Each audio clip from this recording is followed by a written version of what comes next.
India பார்த்தீங்கன்னா predominantly ஒரு middle class economy. அது below poverty line and middle class, இந்த ஒரு கேட்டகரி ஆஃப் பீப்புள் தாங்க இந்தியாவில் மெஜாரிட்டி ஆஃப் த பீப்புளாகவே இருக்காங்க. எல்லாரோட ஒரு கோல் என்னவா இருக்கும் அப்படின்னு பார்த்தீங்கன்னாக்கா, நான் ரிட்டையர்ட் ஆகிறதுக்குள்ள ஒரு ஒரு சொந்தமாக ஒரு வீடை வாங்கிட்டு ரிட்டையர்ட் ஆகிடணும், இல்லை முதல்லையே வீடை வாங்கிட்டு அதுக்கான இஎம்ஐயை ஃபுல்லாக கட்டிட்டு ரிட்டையர்ட் ஆகிடணும். இதுதான் மிடில் கிளாஸ் ட்ராப். ஸோ எல்லாருமே பார்த்தீங்கன்னாக்கா இதை ஒரு ஃபோக்கஸாக வச்சு தான் பார்த்தீங்க அவங்களோட வாழ்க்கையே வந்து ஒரு சர்க்கிளில் வந்துக்கிட்டே இருக்குது அவங்களுக்கு. ஸோ நீங்கள் என்ன பண்ணால் இந்த ஒரு மிடில் கிளாஸ் ட்ராப், ஸோ இந்த ஒரு விஷயத்தை தெரிஞ்சுக்கிட்டாக்கா you don't have to be poor again. அப்படியே தான் இருக்கா, எப்படி தான் நம்ம இதை விட்டு வெளியே வர்றது? ஸோ இதைத்தான் இந்த வீடியோவில் உங்ககிட்ட ஷேர் பண்ணிக்க போகிறேன்.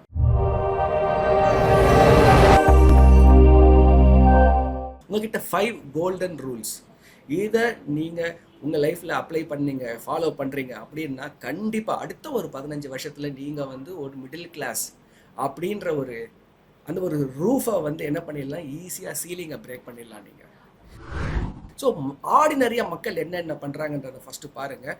முதல்ல என்ன பண்ணுறாங்கன்னாக்கா, income minus expenses equal to saving அப்படின்னு நீங்கள் வந்து எவ்வளோலாம் செலவு பண்ணிவிட்டு மிச்சம் என்ன இருக்கோ அதை தான் சேவிங்னு நீங்கள் செய்ய ஆரம்பிக்கிறீங்கனாக்கா உங்களால் சேவ் பண்ணவே முடியாது.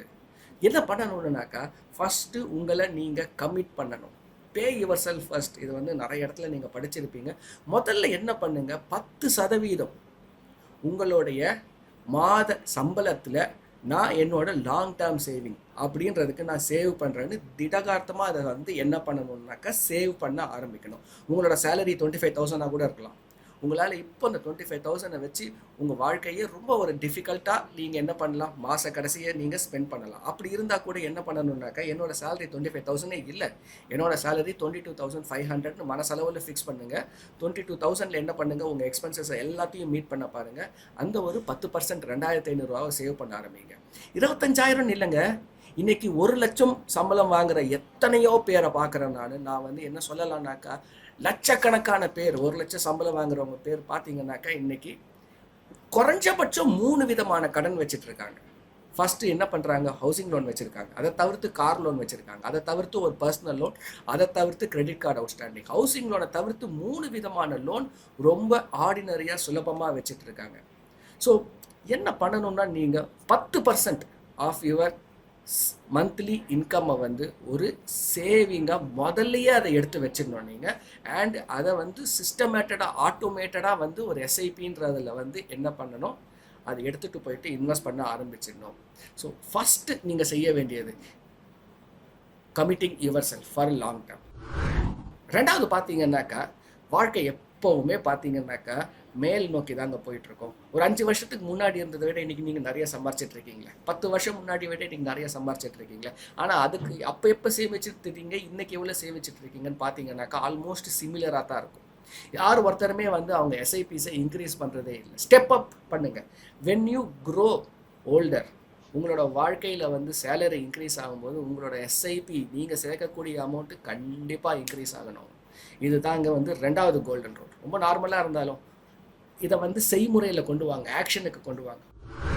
மூணாவது பார்த்தீங்கன்னாக்கா, அமெரிக்காவில் இது பேர் வந்து லேட்டே ஃபேக்டர் அப்படின்னு சொல்லுவாங்க. அது என்ன லேட்டே ஃபேக்டர்னாக்கா, தேவையில்லாத செலவுகளை வந்து ஐடென்டிஃபை பண்ணி கம்மி பண்ணுறது. ஒரு ஜோக் ஒன்று இருக்கும், தேவை இருக்கிற ஆணி தேவையில்லாத ஆணின்னு நான் எப்படி கண்டுபிடிக்கிறதுன்னு கேட்பாரு. அதே மாதிரி எப்படி நான் வந்து ஐடென்டிஃபை பண்ணுறது, நான் செய்கிற செலவு எல்லாமே வந்து கரெக்டான செலவு தானே, நான் எனக்கு தெரிஞ்சு தானே செலவு பண்ணுறேன் அப்படின்னாக்கா நீங்கள் என்ன பண்ணணும்னா, ஃபஸ்ட்டு நீங்கள் ஒரு பட்ஜெட் அப்படின்றத ஒரு போடணும். பட்ஜெட்னா நான் இவ்வளோ காசை இவ்வளோ தான் செலவு பண்ணுறேன்னு இல்லாமல் எங்கே செலவு பண்ணுறீங்கன்றதை ஃபஸ்ட்டு நீங்கள் நோட் பண்ண ஆரம்பிங்க.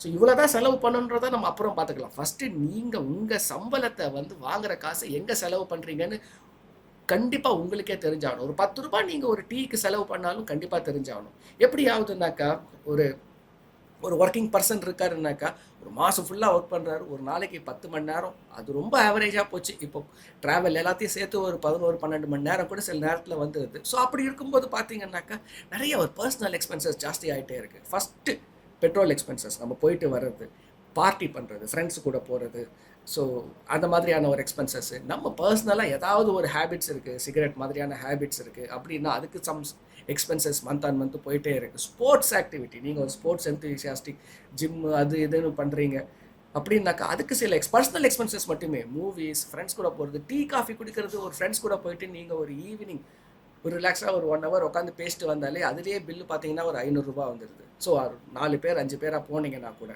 ஸோ இது எல்லாமே வந்து நீங்கள் என்ன பண்ணணுன்னாக்கா ஃபஸ்ட்டு எழுதி வைக்க பழகுங்க. ஒரு 10 ரூபாய் செலவு பண்ணால் கூட எங்கே செலவு பண்ணுறீங்கன்றதை நீங்கள் உங்களுக்கு கண்டிப்பாக தெரியணும்.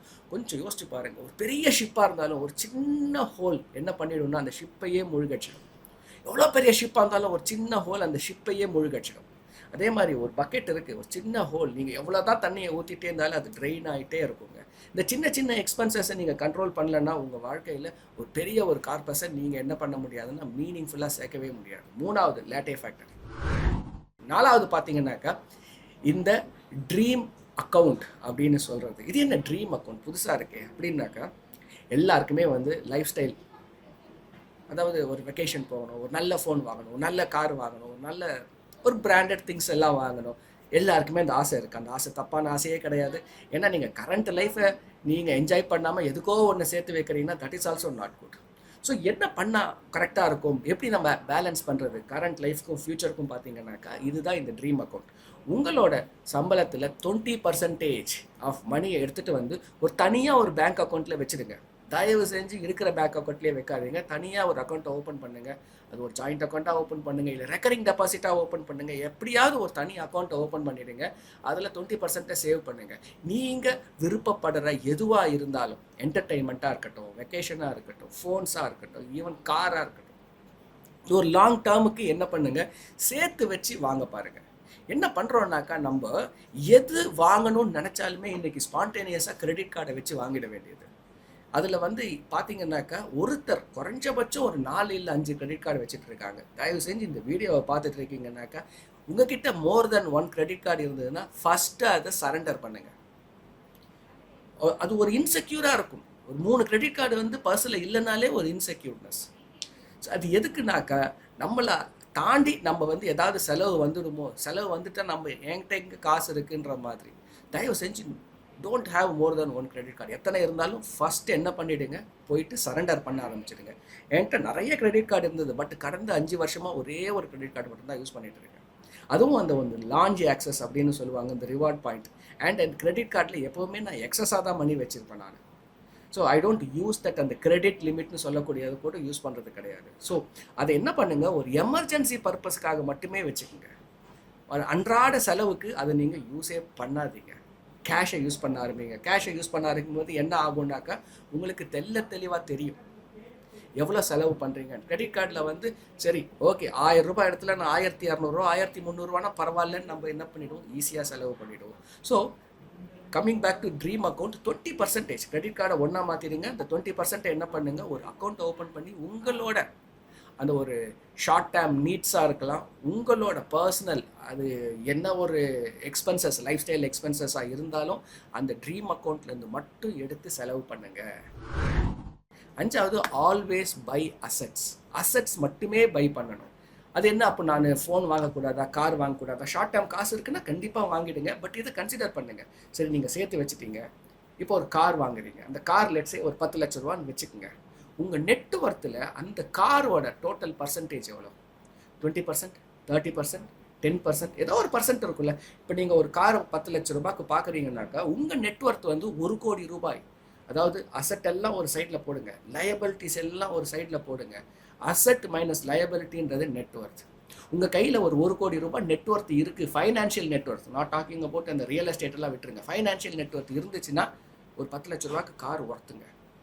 அப்படி இல்லைனாக்கா 10%க்கு மேலே உங்களோட கார் நெட்வொர்க்கில் இருக்கவே கூடாது. ஐடியலாக இட் ஷுட் பி 5%. ஸோ இப்படியெல்லாம் நீங்கள் வந்து அந்த ஒரு லயபிலிட்டிஸை வாங்கும்போது அதை நீங்கள் கொஞ்சம் கொஞ்சமாக ரெடியூஸ் பண்ணிவிட்டு அசட்டில் நீங்கள் என்ன பண்ணலாம், அந்த மணியை மூவ் பண்ண ஆரம்பிக்கலாம். இந்த ஒரு 5 கோல்டன் ரூலை நீங்கள் ஃபாலோ பண்ணுங்கள். கண்டிப்பாக அந்த ஒரு மிடில் கிளாஸ் ட்ராப், அது என்ன மிடில் கிளாஸ் ட்ராப்னா 58 வயசு வரைக்கும் ஒர்க் பண்ணியே ஆகணும், ரிட்டையர்மெண்ட் வரைக்கும் ஒர்க் பண்ணி ஆகணும். அந்த நீங்கள் வாங்கின கடனை என்ன பண்ணுறீங்க, ரிட்டையர்மெண்ட் வரைக்கும் எப்படியாவது அந்த இஎம்ஐயாக கொடுத்துட்டு கடைசியில் ரிட்டையர்மெண்ட்டுக்குன்னு அதுவும் பார்த்தீங்கன்னாக்கா கரெக்டாக ஒரு அமௌண்ட்டு தான். உங்ககிட்ட வந்து சாய்ஸே இருக்க மாட்டேங்குது. இதுதான் என்னோட ரிட்டையர்மெண்ட் அமௌண்ட்னா அதுக்குள்ளே தான் உங்கள் வாழ்க்கையே நீங்கள் அடக்கிக்கணும். பட் நீங்கள் இப்படி உங்களோட லைஃப்பை மாற்றினீங்கன்னாக்கா உங்கள் கையில் ஏகப்பட்ட எக்ஸஸ் மணி கிடைக்கும். உங்களுக்கு என்ன ஆகும்னாக்கா உங்களோட சேவிங் காம்பனண்ட் கண்டிப்பாக இன்க்ரீஸ் ஆகும். இன்றைக்கி பார்த்தீங்கன்னாக்கா 1 கோடி ரூபான்றது அந்த ஒரு வேல்யூ கம்மியாயிட்டே வருது. முன்னாடியெல்லாம் 1 கோடி ரூபாய்னா அப்பா அவ்வளோ பெரிய காசு இருந்தோம். இன்றைக்கி அந்த 1 கோடி ரூபாய் வச்சுட்டு ரிட்டையர்மெண்ட்டை பிளான் பண்ணுறது சிரமமான விஷயம்தான். ஸோ எப்படியுமே வந்து ஒரு 4 இல்லை ஒரு 5 கோடி ரூபாய் வேணும். அந்த ஒரு ரிட்டையர்மெண்ட்டு ட்ராப், அந்த ஒரு மிடில் கிளாஸ் ட்ராப்லேருந்து நீங்கள் வெளியே வரணுன்னாக்கா 5 விஷயத்தை ஃபாலோ பண்ணுங்கள். You will never be poor again. So ஏதோ ஒரு புது விஷயம் நீங்கள் கற்றுட்ருப்பீங்க நம்புகிறேன் நான். ஸோ இந்த வீடியோ யூஸ்ஃபுல்லாக இருந்துச்சுனாக்கா உங்கள் கமெண்ட்டை சொல்லுங்கள். இந்த வீடியோக்கு ஒரு லைக் அண்ட் சப்ஸ்கிரைப் பண்ணுங்கள். So stay tuned to this channel. இன்னும் நிறைய equity, mutual fund, personal finances பற்றின கண்டென்ட் வந்துகிட்டே இருக்கும். ஐ see you with another interesting video.